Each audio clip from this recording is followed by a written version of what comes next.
Oi, gente. Pois é, a avaliação do Moro despencou 10 pontos percentuais, segundo a nova pesquisa da Datafolha, né? A avaliação dele, eu estou aqui com os números, era em 63% como ótima, ou boa, em dezembro, né? Em abril, aliás, e agora em dezembro o índice caiu para 53%. E nós vamos falar sobre isso e sobre outros resultados dessa pesquisa da Datafolha, que coloca também o governo Bolsonaro como o governo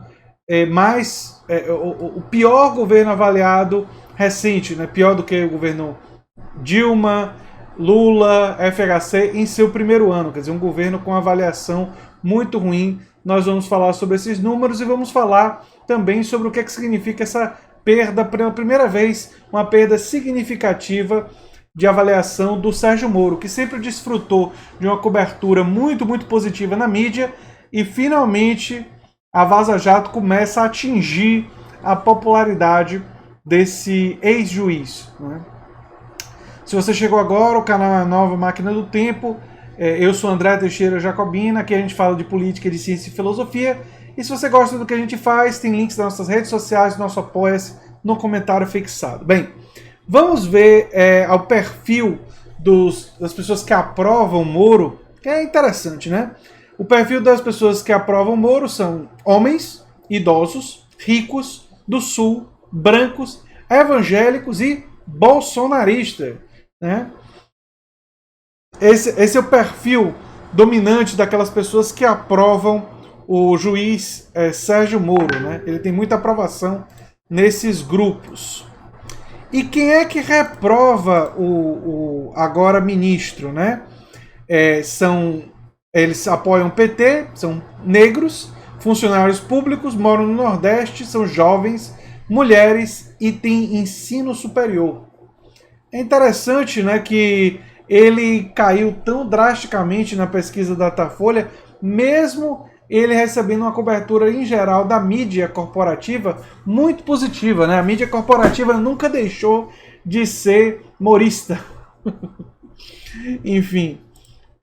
Agora, eu quero falar mais sobre os dados da pesquisa, e não apenas sobre esse aspecto da queda do Moro, porque a pesquisa mostra coisas interessantes do primeiro ano do governo Bolsonaro, que desidratou muito em termos de popularidade para um primeiro ano.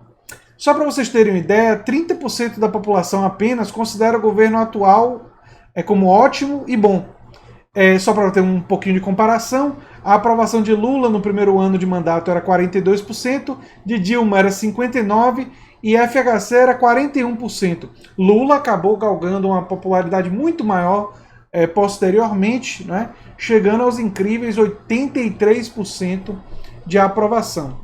As áreas do governo cuja nota melhorou estão ligadas ao desempenho na economia. É interessante que na economia existe essa percepção agora de melhora, e eu atribuo isso ao fato de que os setores econômicos que apoiaram o bolsonarismo estão vendo a reforma da Previdência, que, enfim, encaminhou, estão vendo o Paulo Guedes com mais poderes, com um pacote econômico, e essas medidas fizeram cada vez mais esses setores, o setor empresarial, que já apoiava apoiava o governo Bolsonaro, ele tem uma maior aprovação.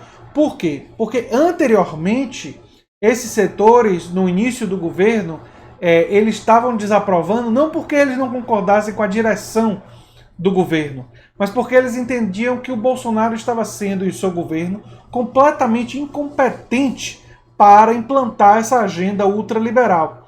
Agora, no final do primeiro ano, essa aprovação da economia aumentou entre os brancos, ricos, empresários e tudo mais, porque essas pessoas estão vendo algumas das medidas que eles queriam ver aprovadas sendo aprovadas, né? A pesquisa Datafolha, divulgada nesse domingo, aponta que a lenta recuperação econômica do país ajudou a frear a perda acentuada de popularidade do presidente Jair Bolsonaro. A taxa de aprovação do governo, avaliado como ótimo ou bom, oscilou de 29% para 30% na primeira semana de dezembro. A variação está dentro da margem de erro, né? A taxa de reprovação, que eu considero o governo ruim ou péssimo, onde eu estou, né? oscilou negativamente para 36% após ter crescido de 30% a 38% nos primeiros 8 meses de governo. Já o percentual de entrevistados que consideram o governo regular aumentou de 30% para 32%, também dentro da margem de erro, né? As únicas áreas que melhorou acima da margem de erro estão ligadas ao desempenho da economia. De acordo com a pesquisa, a taxa de aprovação do trabalho da equipe econômica aumentou de 20% para 25%, e do combate ao desemprego foi de 13% para 16%. Esses números da economia, para mim, estão muito ligados ao fato dos setores do empresariado estarem felizes com a série de medidas que o governo realizou e estão felizes com essa aparência de recuperação econômica, embora os salários reais do brasileiro não tenham aumentado e embora nós sabemos que continuam com aqueles números dramáticos, né? 63 milhões de pessoas no Serasa, no SPC Serasa, e a geração de riqueza, essa riqueza está indo predominantemente para o 1% mais rico da população brasileira, né? Enfim, agora, por que esses números são interessantes em relação ao Moro?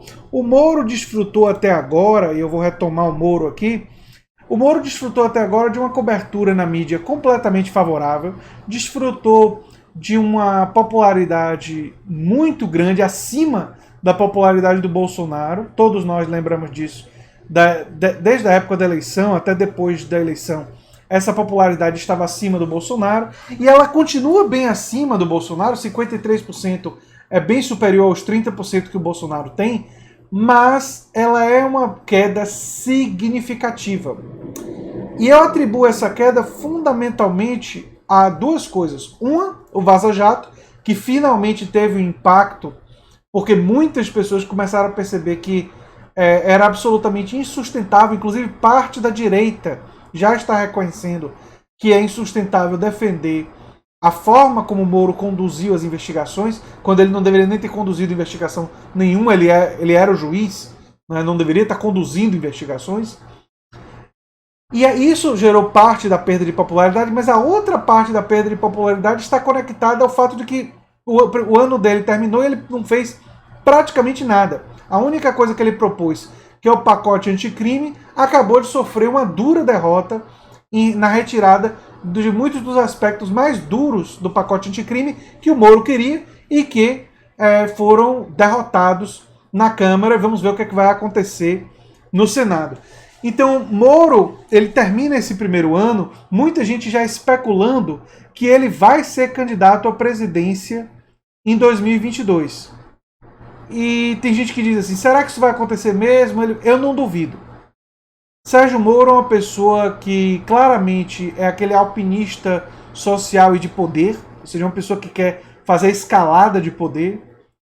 O poder e a riqueza e a vaidade dele são elementos claramente muito fortes na sua personalidade, digamos assim. Ele é uma pessoa que quer muito poder, ele é muito vaidoso. E por isso, eu não me surpreenderia nem um pouco que ele pensasse em ser candidato à presidência. Agora, essa queda na popularidade dá uma certa esperança que, a isso continuar, ele pelo menos não vai ser um candidato tão forte quanto a direita e parte da direita acreditava no passado. Ele ainda é uma ameaça, mas significa que não é uma ameaça invulnerável. Ele pode sim ser vulnerável a ataques, e o fato dele não ter experiência administrativa, o fato dele não ser um orador público excepcional, ele passa bem longe como um orador público, e ele não é uma pessoa inspiradora, nem um pouco, não é? Esses fatores podem ajudar a destronar o Moro, né, que em algum momento se acreditou que poderia ser essa figura de extremo poder. Ele ainda é uma ameaça, sim. Se as eleições fossem hoje, eu temo que ele teria grandes chances de se eleger, mas como existe um tempo daqui até as próximas eleições presidenciais, eu fico feliz em perceber que ele não é invulnerável, que existe uma criptonita para ele. Eles gostam de falar em Super Moro, não é? Existe criptonita para ele e que ele pode sim ser derrotado no futuro.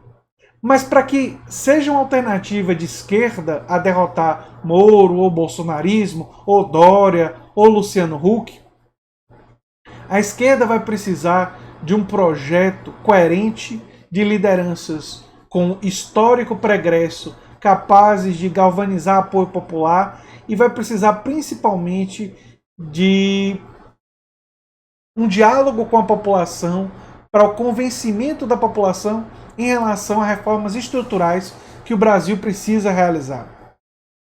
Eu fui questionado uma vez nos comentários por que eu não falava sobre o fato de que Luciano Huck e outros de movimento Renova Brasil, Acredito e tal, defendem uma reforma tributária progressiva.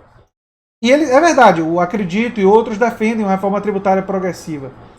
Mas não é tão progressiva quanto aqui eu defendo e quanto boa parte da esquerda defende. Eles defendem, por exemplo, a ideia de equilíbrio fiscal, de não aumentar a carga tributária significativamente ao ponto sobre lucro de bancos e tal. E eu sou muito mais agressivo do que eles nesses pontos. Mas especialmente eles não têm credibilidade de defender isso, porque eles são financiados e representam os interesses da classe empresarial. Uma das coisas fundamentais que a esquerda vai ter que fazer para, de fato, derrotar figuras como Moro e como Bolsonaro no futuro é fazer uma conexão entre a forma como as campanhas são financiadas e o posicionamento dos políticos.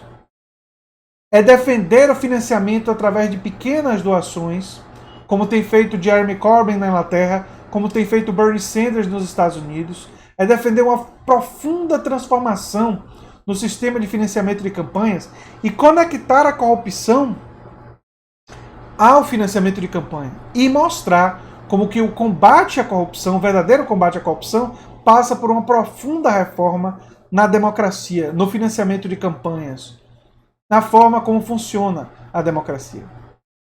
A esquerda precisa retomar a ideia do combate à corrupção, mas não no moralismo barato de uma pessoa como o Sérgio Moro, mas sim com a defesa de uma mudança estrutural da própria democracia, defendendo, por exemplo, que o fundo partidário fosse um fundo que desse a todos os brasileiros uma pequena quantidade de dinheiro, em que eles decidiriam para que partido político e para que político esse dinheiro iria. Poderia ser R$50 em uma conta bancária para cada brasileiro. Mas isso daí ajudaria muito a limpar o dinheiro das grandes contribuições. Claro que com uma série de garantias. Garantia de anonimato, garantia de, enfim, liberdade de como esse dinheiro ser utilizado. Enfim, uma série de garantias e proibição de divulgação do nome do apoio com comprovação. Quer dizer, uma série de estratégias para proteger essas pessoas de constrangimentos com esse dinheiro do fundo partidário. Esse seria um destino muito mais justo do fundo partidário e seria muito mais adequado. E se parte dos brasileiros decidisse não doar para nenhum político nem nenhum partido, esse dinheiro voltaria. Seria uma forma muito justa de modificar o sistema, não é? Mas bem, esse vídeo foi para comemorar o fato de que Sérgio Moro não é invulnerável como muita gente pensava que ele era. E é isso que eu tenho para dizer sobre esse assunto. Um abração e até o próximo vídeo. Se você gosta do que eu faço aqui, se inscreva, dê um like, compartilhe e quem sabe se torne um apoiador do canal. Um abração. Tchau, tchau.